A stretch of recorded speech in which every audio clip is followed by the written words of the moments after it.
Os homens e mulheres pós-modernos padecem de alguns sintomas nas mais variadas dimensões de sua existência. Neste cenário, a obra do sociólogo Zygmunt Bauman pode nos fornecer um diagnóstico das inúmeras faces de nossa sociedade paralisada pelo medo. A série O Diagnóstico de Zygmunt Bauman para a Pós-Modernidade reflete sobre o despertar do sono da modernidade, a crença na razão e na vida administrada. Discutem a pós-modernidade em seus variados aspectos os filósofos Franklin Leopoldo e Silva e Luiz Felipe Pondé, curador da série, a psicanalista e professora Catarina Koltai e o cientista da religião Frank Uzarsky. No programa de hoje, o filósofo Luiz Felipe Pondé faz um resumo das grandes diferenças entre a modernidade e a pós-modernidade, a partir da reflexão sobre a obra do sociólogo polonês Zygmunt Bauman. Talvez uma das melhores formas de compreender o ser humano é que é um animal que não tem solução. Né? Talvez essa é uma das intuições fortes do pensamento do Bauman. É que nós parecemos estar anos-luz da ideia de solução. Só que a consciência de estar anos-luz da ideia de solução é já parte da capacidade de você ser um ser inteligente. Né? É interessante porque ao longo da história, se você começa nas religiões, depois você vai para a filosofia, você vai para a educação, né? Se a gente pensa no projeto platônico lá da Paideia, que origina, é o avô da ideia de educação, a gente percebe que nós sempre pensamos, afinal de contas, por que a gente está aqui? A gente pode até imaginar o nosso ancestral, né? Um macaco, uma macaca, lá na caverna, depois que eles comeram, depois que eles transaram, os macaquinhos dormindo, a gente pode até imaginar eles olhando para o céu do lado de fora, vendo à noite as estrelas, vendo a lua e começando a se perguntar, vê se não dá para você se colocar no lugar desse macaco, dessa macaca, e você olhando para cima e se perguntando, afinal de contas, o que é isso que está aqui? O que é que eu estou fazendo aqui? Para onde eu vou? Por que eu estou aqui? Será que alguém mandou eu vir para cá e não está me contando isso? Né? Ou será que eu estou aqui simplesmente por acaso? Né?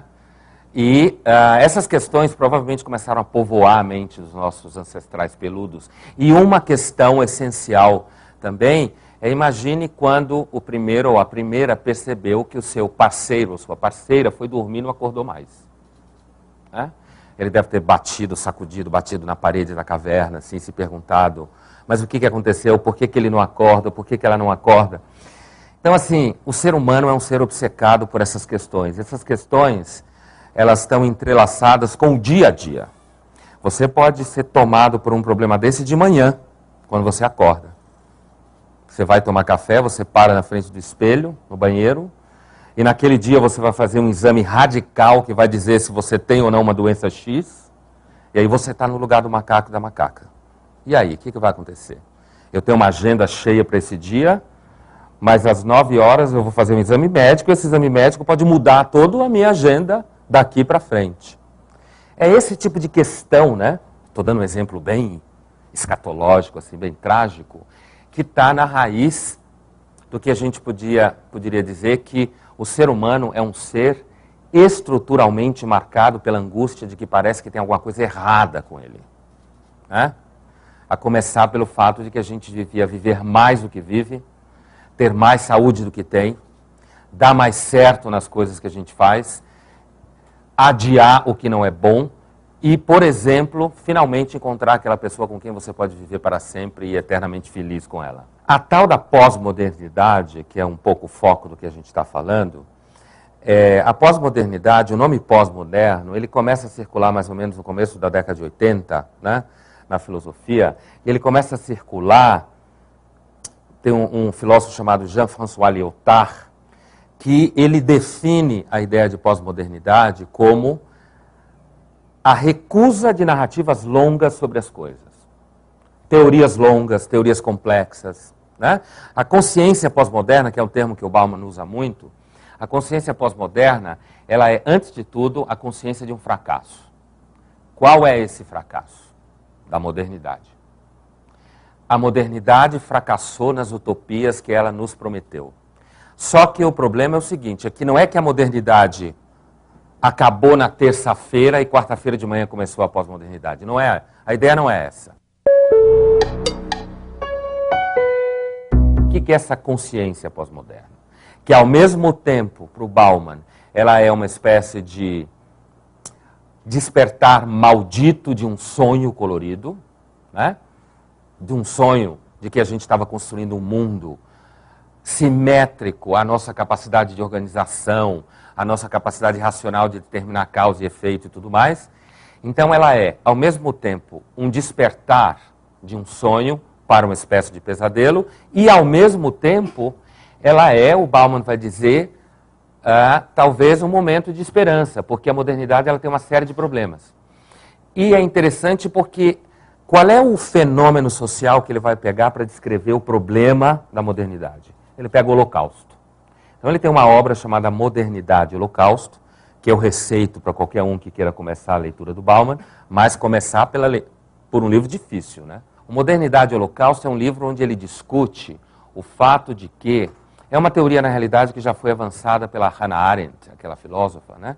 Que é a teoria de que no Holocausto, no extermínio, trabalharam pessoas normais, não monstros que gozavam com o espancamento dos judeus, ou dos homossexuais, ou dos ciganos. Mas pessoas normais que trabalhavam no extermínio e depois iam para casa, rezavam, jantavam, de repente, se fosse hoje, viam televisão, se emocionavam com uma novela, faziam amor, contava historinha para o filho, perguntava para a mulher ou para o marido como é que foi a criança na escola hoje. Quer dizer, pessoas que você poderia encontrar na rua normalmente. O que o Bauman identifica é que a preocupação com a administração da vida, que caracteriza a modernidade, ela parece distanciar o ser humano da reflexão moral. Você se preocupa com a ideia de eficácia. Você está preocupado em resolver problemas. Você não pode, de repente, colocar no meio uma questão moral. Imagina que você trabalha, sei lá, num banco, e você tem que colher a folha de pagamento, e você começa a se angustiar à noite com todas as famílias que não vão poder mais ter salário. Você não resolve o problema do banco. Você vai ficar sem salário, provavelmente. Então, assim, esse tipo de problema é que, claro, o Bauman vai localizar no Holocausto como um momento, o ápice desse tipo de dinâmica, tá?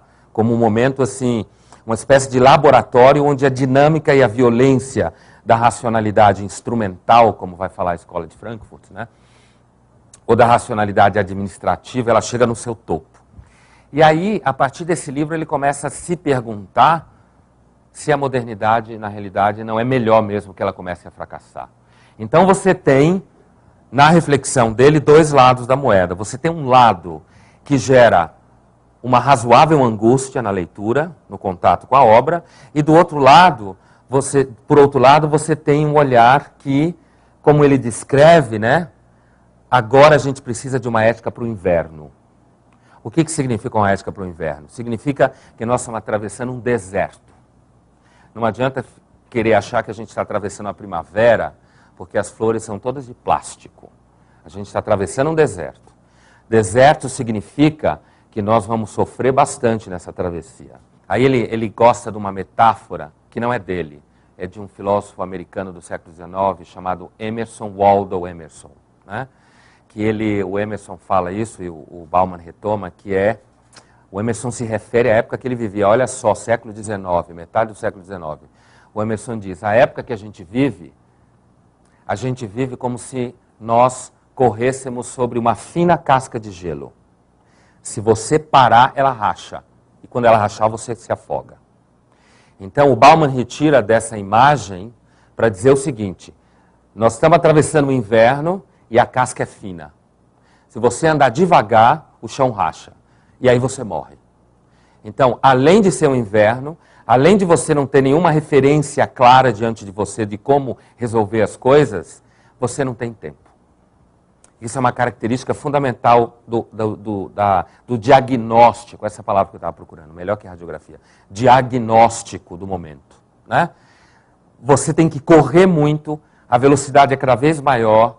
Na maior parte das vezes você para e diz, afinal de contas, eu estou correndo para onde mesmo que eu estou correndo? você não está correndo para lugar nenhum, você está correndo simplesmente porque você tem que correr. Porque se você não correr, a casca de gelo racha, então aí você vai ser afogado, né?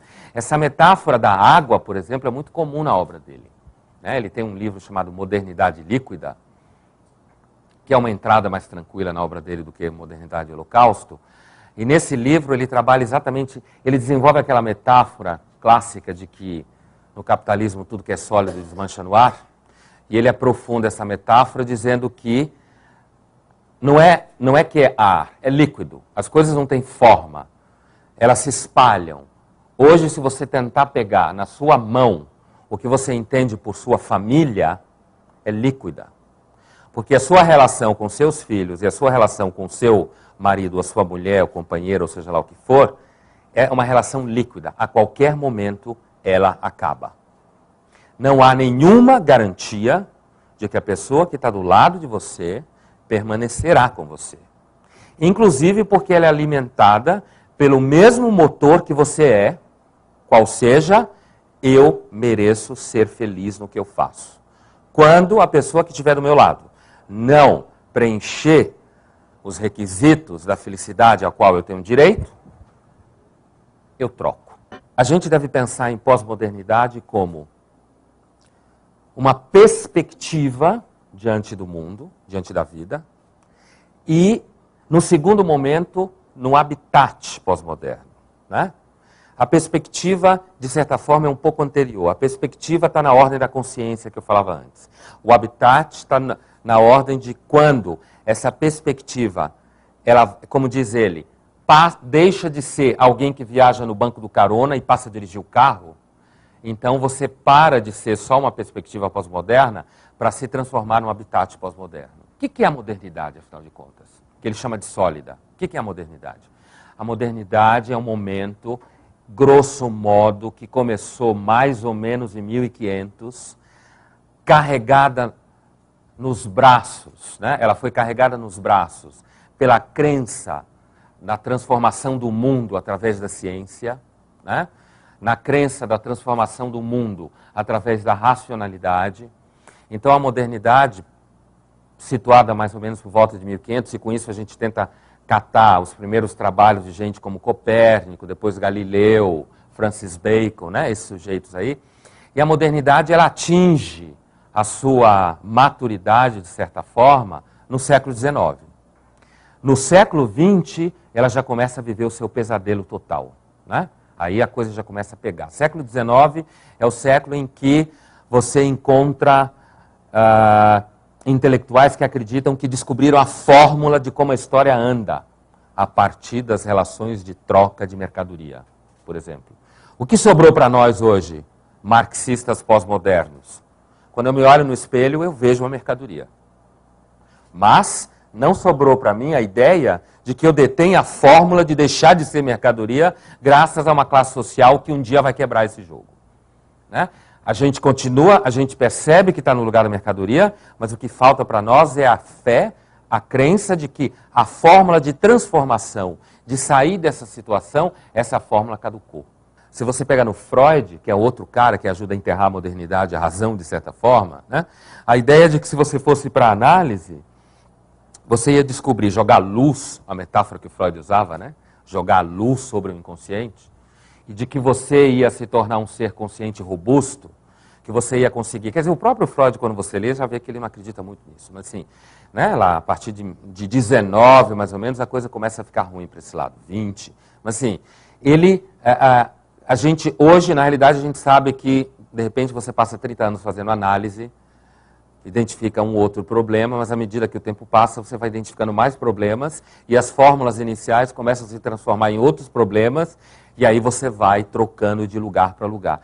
Eu espero que vai ficando claro para vocês essa ideia de movimento, né? Nós temos tantos especialistas em tudo que hoje o nosso problema, a gente precisa de especialistas que nos ajudem a identificar quais são os especialistas que de fato merecem ser especialistas. Mas a quantidade é tão grande que a gente também tem uma divisão entre os especialistas que avaliam os especialistas. Então você acaba num mar de especialistas e, como diz o nosso autor, ele vai dizer, ele vai falar assim, Nosso problema hoje é que o máximo que a gente consegue ter como ideia de identidade é a noção de estilo. Você é o que você veste, você é o restaurante que você frequenta, você é o tipo de amigos que você tem, você é o livro que vem você com ele na mão, né? Isso já é uma identidade mais chique. Né? Você é a praia que você frequenta, né? A praia que você frequenta pode, de fato, queimar o seu filme em determinados lugares, a ponto de você esconder, não contar que você vai para ela, certo? Então, essa noção de estilo trabalha a diferença entre uma noção mais profunda, pesada, que seria personalidade. Quem quer ter personalidade? Personalidade é trauma. Eu não preciso de personalidade, eu preciso ser leve. Sabe aquela frase dos americanos? I like to travel light. Eu gosto de viajar leve.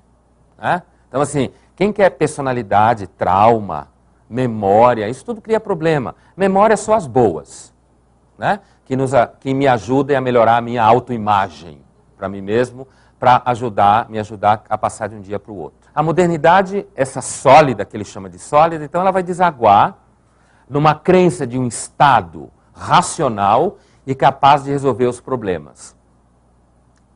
Tem alguns lugares que vivem o desespero com o Estado da modernidade sólida hoje, né? Que tinha esperanças que a gente teria encontrado um Estado que seria ativo, funcional, racional, e hoje a gente tem o conto dos burros d'água. Mas o que ele está falando é que a modernidade sólida ela é caracterizada por uma noção de Estado organizado, um Estado que seria a instância produtora de justiça no mundo, um Estado que garantiria a qualidade de vida das pessoas, e um capitalismo civilizado e sob controle do Estado. Né? Um capitalismo que trabalhasse associado à ideia de que, de fato, o capital é capaz de produzir riqueza, uma hora o capital vai sobrar para todo mundo, né? Todo mundo vai conseguir, se você aprender uma função, você vai conseguir entrar no mercado e tal. A diferença, se você olha desse lado para a pós-modernidade, o que é? O Estado é cada vez menor e quanto maior ele é, mais ele atrapalha, né? Então ele vai ficando cada vez mais enxuto, porque o Estado, na realidade, acabou se descobrindo uma empresa ineficiente. Então, para ele funcionar, ele tem que encolher. Para ele encolher, ele vai soltando aquilo que, teoricamente, modernamente, deveria servir, ele deveria cumprir. Isso vai sendo aberto espaço para a iniciativa privada. E, por sua vez, a iniciativa privada está mergulhada numa coisa chamada mercado livre, que ele é o mais líquido de todos. E a noção de mercado, ela vai tomando conta de todas as relações do mercado de trabalho, a educação, por exemplo, uma das áreas mais devoradas pelo mercado, e o amor, como ele fala. Né? O Bauman vai dizer que um dos grandes problemas do homem e da mulher pós-modernos é que, quando você está num relacionamento, você é continuamente atormentado pela qualidade dele. Isso é consciência. Você lê livros dizendo que você tem que ter qualidade de consciência, você faz terapia para aprender que você tem direito a ter qualidade de amor, e quando você vive o amor, o que ele chama relacionamento, a consciência da qualidade, do direito de qualidade, da possibilidade de trabalhar a relação, conhece a ideia? Né? Normalmente, quando você está pensando nisso, você já está no pesadelo da relação, né? Essa ideia de que você tem que trabalhar e discutir a relação. A ideia de qualidade da relação, ela se torna uma sombra para você. Por quê? Porque você fica observando você dentro da relação o tempo todo para ver se está funcionando. Né? E é claro, qualquer pessoa inteligente sabe que quando você observa alguma coisa que está funcionando, você começa a ver que nem tudo está funcionando direito. Por uma razão muito óbvia, nada funciona direito. Né? Então, assim, mas essa ideia da qualidade da relação, ela não é só voltada para a própria relação interna. O cidadão contemporâneo, ele sabe que quando ele está dentro de uma relação, existem outras oportunidades no mercado. Né? Nós não estamos falando de alguma coisa como você podia ter uma relação e de repente acontecer acidentes de percurso. Né? Nós estamos falando de uma outra coisa. Nós não estamos falando de você ter filiais, como algumas pessoas falavam antigamente. Nós estamos falando de você não você não ter um centro, uma matriz, você só ter franchise, na realidade. Né? Você tem um escritório muito pequeno, enxuto, trabalha você, o computador e alguém junto com você para te ajudar, de repente, se você precisar, e o resto é franchise. E você administra um nome. Eu acho que uma das coisas que o Bauman mais nos ajuda, e eu tenho tido essa experiência discutindo questões assim, é porque, às vezes, a gente tende para uma ideia que é a seguinte: oba, hoje é tudo muito rápido, sabe? Oba, hoje a gente pode agregar conhecimento de uma forma muito fácil.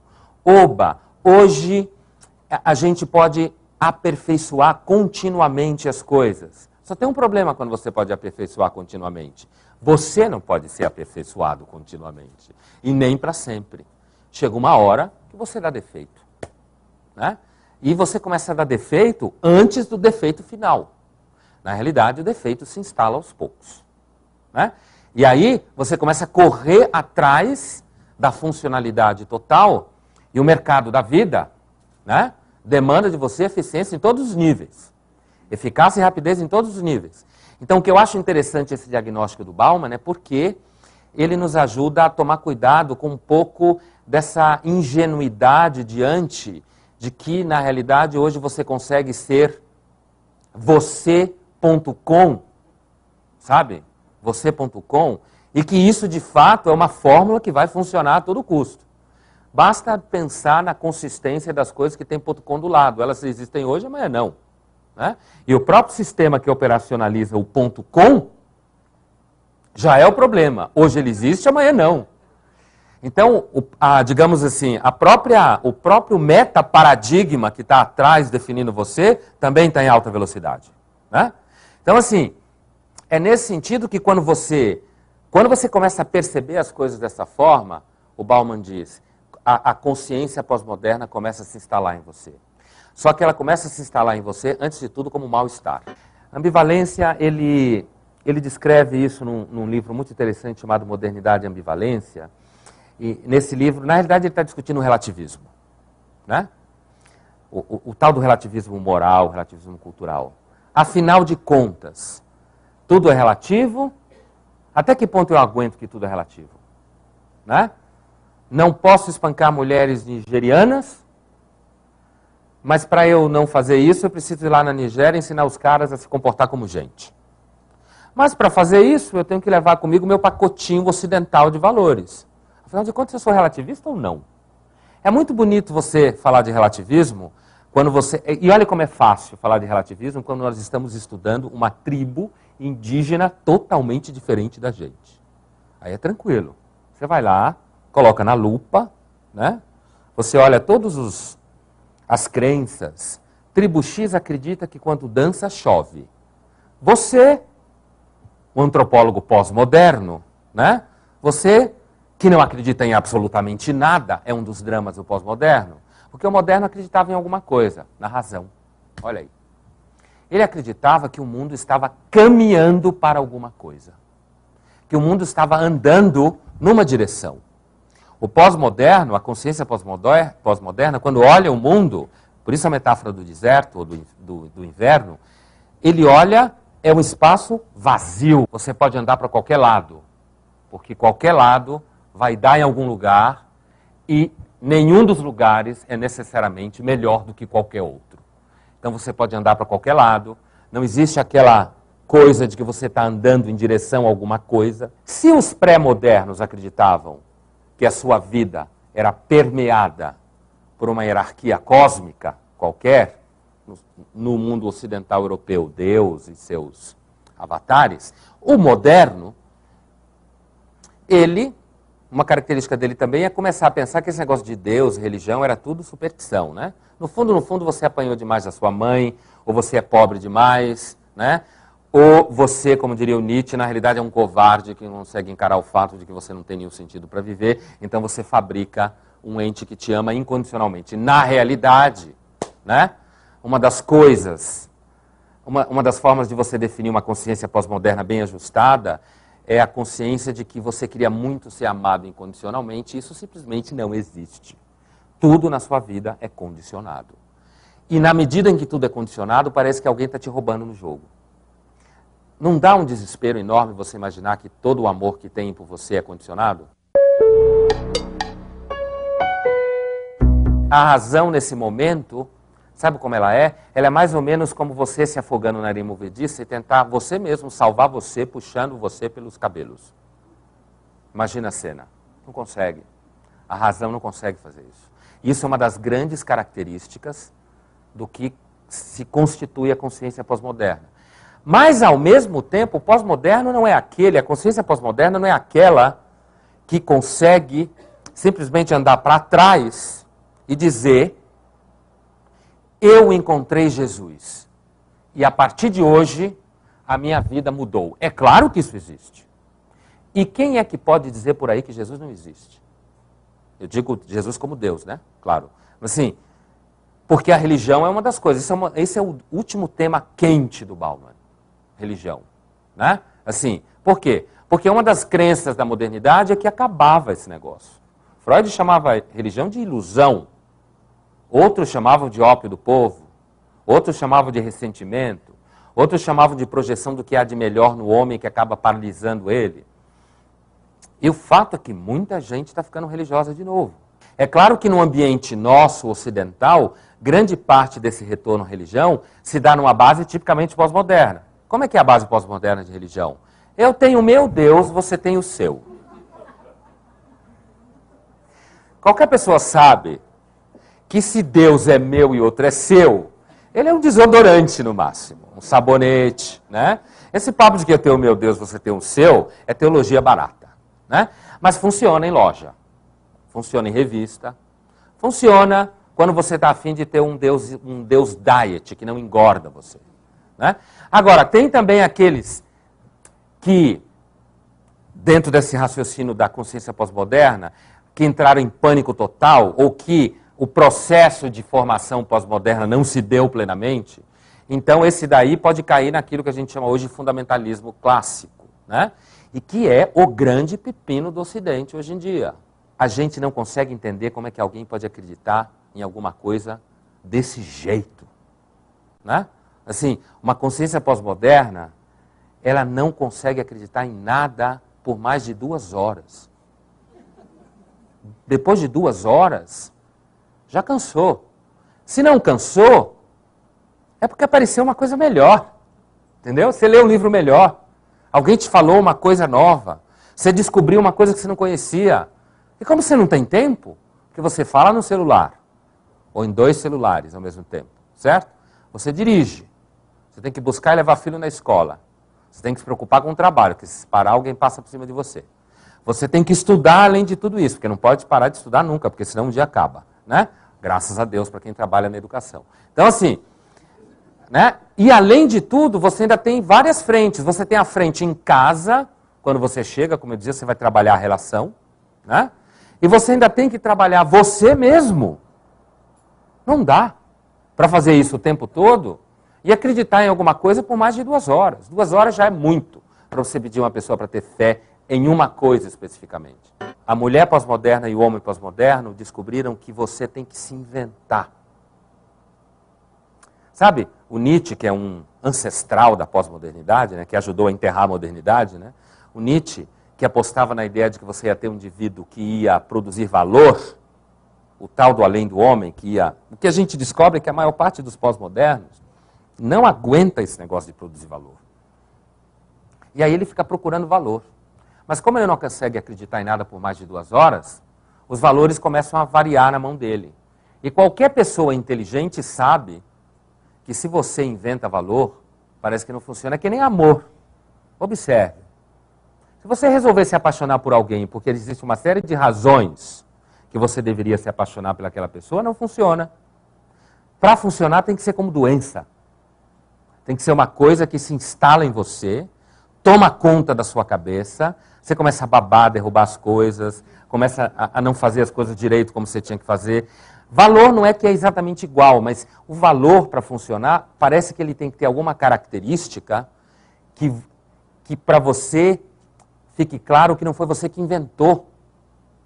Porque É como se você soubesse que no fundo, aquilo que você inventa é descartável. Sabe por quê? Porque você tem experiência verdadeira de você, você sabe que você, por dentro, é um abismo. Muda o tempo todo. Experimenta fazer um acompanhamento do número de emoções e angústias e ideias que você tem ao longo de 24 horas. Experimenta acompanhar para ver as decisões que você poderia tomar dentro do dia, o número de decisões diferentes que você poderia tomar. E como isso fica mais rápido ainda quando você se torna uma pessoa informada, consciente, esclarecida, né? Porque a modernidade acreditava mais ou menos assim, chegava uma hora que a gente ia ficar bem esclarecido, bem maior de idade, como falava o Kant, né? Assim, a gente ia conseguir ser autônomo. E o que aconteceu? A gente está meio autônomo, só que a gente descobriu que, e aí, para onde eu vou mesmo quando eu fico autônomo? Né? Quais são as referências? Ah, precisamos retomar a tradição. Aí você vai lá retomar a tradição. Sei lá, você resolve virar budista. Mas aí você percebe que também o budismo cansa, tem um monte de coisa difícil. Aí você pega um pouco a meditação, faz uma meia hora assim a cada 3 vezes por semana, né? Básica, que te dá uma espiritualidade de sobrevivência e que também ajuda você a se comportar bem num restaurante de pessoas pós-modernas. Porque pessoas pós-modernas não são mais materialistas. Porque essa coisa de acreditar que a matéria histórica vai mudar o mundo também é coisa de moderno, né? Que o materialismo histórico vai mudar o mundo. Quer ver como você pode identificar o moderno? Olha para ele, se ele disser coisas do tipo materialismo histórico-científico, pode carimbar, moderno. Né? Carimba nele que ele é moderno. Ele acredita mesmo que a história está andando para algum lugar? Né? O pós-moderno é quem? A história não está andando para lugar nenhum. Eu não tenho esperança de coisa nenhuma. Por isso eu sou livre. Isso daí pode virar um grande pesadelo. No Mal-Estar na Pós-Modernidade, o Bauman começa a fazer uma comparação entre o que é o mal-estar moderno e o que é o mal-estar pós-moderno. E ele trabalha lá o livro do Freud, que é um clássico, né? Mal-Estar na Civilização. E aí ele brinca com esse livro e tal, ele fala o que ele quer, aliás, como quase todo grande autor, né? Pega um autor como referência e depois fala tudo diferente. Então, assim, aí ele pega o Freud, ele começa a discutir o conceito de mal-estar. E aí ele faz a seguinte diferença, é assim, a modernidade foi caracterizada pela troca de um mundo que o sistema de valor não funcionava mais, em nome de um sistema de conhecimento que produzia segurança no mundo. Você quer ver uma coisa moderna? Um avião. Um avião é moderno. Ele voa, cai de vez em quando, mas raramente. É claro que quando ele cai, todo mundo morre. Mas assim, é tão raro que vale a pena investir na ideia. Né? E mais do que isso, você acorda em Paris, toma café da manhã em Paris, né? Almoça mal, porque a comida de avião é ruim mesmo que a aviação seja muito boa, a comida normalmente tem gosto de plástico, mas assim, depois você janta em casa em São Paulo. Né? E aí você lembra que você tomou banho no hotel em Paris. Né? O moderno disso é você acreditar que porque você está fazendo isso, você vai conseguir percorrer espaços em alta velocidade, avançar a técnica, né? Melhorar a face do mundo. O pós-moderno é quando você percebe que esse movimento é alguma coisa que você vai ter que fazer o resto da sua vida, o tempo todo, e se você resolver não fazer isso mais, você já era. Você vai ter que fazer isso o tempo todo, cada vez mais, e de repente você vai começar a perceber que ter uma casa só cansa. É claro que você pode ter uma casa de campo, onde você vai brincar de natureza. É claro, e brincar sério. Porque a consciência pós-moderna, uma das coisas que a caracteriza é a consciência de que você precisa retomar determinadas coisas. Só que você não consegue retomar daquele jeito, entendeu? Você tem a casa de campo, mas tem que ter um DVD, porque ninguém aguenta também esse silêncio. Tem um certo cinismo de fundo nisso tudo, né? Que também, quando você estuda filosofia, toda aquela coisa lá, o ceticismo, a sofística, ela corre sempre o risco de um certo cinismo. Então, uma das formas de você ver essa passagem do moderno para o pós-moderno, da perspectiva moderna para a perspectiva pós-moderna, é que a modernidade se caracterizou por um processo social de a racionalidade ganhou corpo social. Entendeu? Isso é século XIX. Max Weber. Tá? A racionalidade, ela ganhou corpo social. A racionalidade, ela ganhou mecanismos sociais. Quer ver, ó? Eu tenho uma certidão de nascimento, eu tenho um número, né? Eu sei exatamente quem eu sou, tá vendo? Né? Eu vou para uma escola, lá eu vou adquirir uma profissão, eu vou exercer tal coisa, eu tenho uma função social que é tal e tal, entendeu? Quer dizer, a modernidade no século XIX, ela acreditava, por exemplo, que se você se desvencilhasse dos problemas da superstição totalmente, você ia conseguir construir uma sociedade perfeitamente científica. Hoje a gente sabe que a ciência pode ser um pesadelo. Né? A ciência pode virar um pesadelo. Mas quem está afim de abrir mão de um bom transplante de coração quando o seu coração estoura? Quem está afim de abrir mão da programação de crianças no futuro, quando você puder fazer crianças nascer com mais saúde? A gente ainda fala que não vai, mas vai. A gente ainda diz que não. Claro, a gente não pode fazer, mas quando isso for tranquilo, for uma questão assim de, ó, Bradesco Biotecnologia, um futuro melhor. Né? Quando a coisa estiver nesse nível, você vai fazer.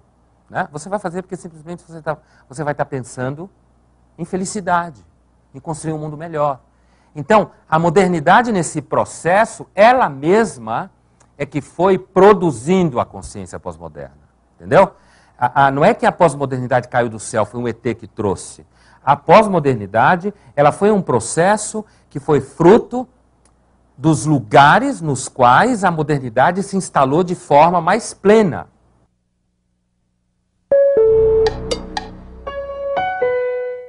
O que define você? Tudo bem, você tem um DNA lá. E olhe lá, hein? O DNA não está com essa bola toda, hein? Você pode ter um DNA, mas você pode viver como outro DNA. Você simplesmente ignora o seu DNA. Ou alguma coisa em você ignora o seu DNA e você é outra coisa. Então, o DNA não é grande coisa. Imagina o resto. Porque saiu da biologia, entrou nas ciências humanas, é deserto, né? Tudo pode, tudo é fluido, tudo é líquido, tudo se transforma, né? Então, assim, essa liberdade, o mal-estar do pós-moderno é caracterizado pelo seguinte tipo de angústia. É o seguinte, ó, eu sou livre. Finalmente eu consegui ser livre. Né? Eu vivo numa democracia, eu sou livre das tradições, eu não sou obrigado a obedecer muita coisa. A única coisa que eu tenho que obedecer é a lei do mercado. Essa eu tenho que obedecer. É a que sobrou. Se eu não obedecer a lei do mercado, eu já era. Eu posso fazer até terapia, graças a Deus tem umas psicólogas hoje especializadas em ajudar a gente a aceitar a lei do mercado, né? E perceber que sem ela a gente não tem salvação. Então, assim, a gente tem que aceitar a lei do mercado. Mas, assim, fora isso, nós somos livres. E é essa liberdade exatamente que nos atormenta. Né? A gente não queria ser tão livre assim.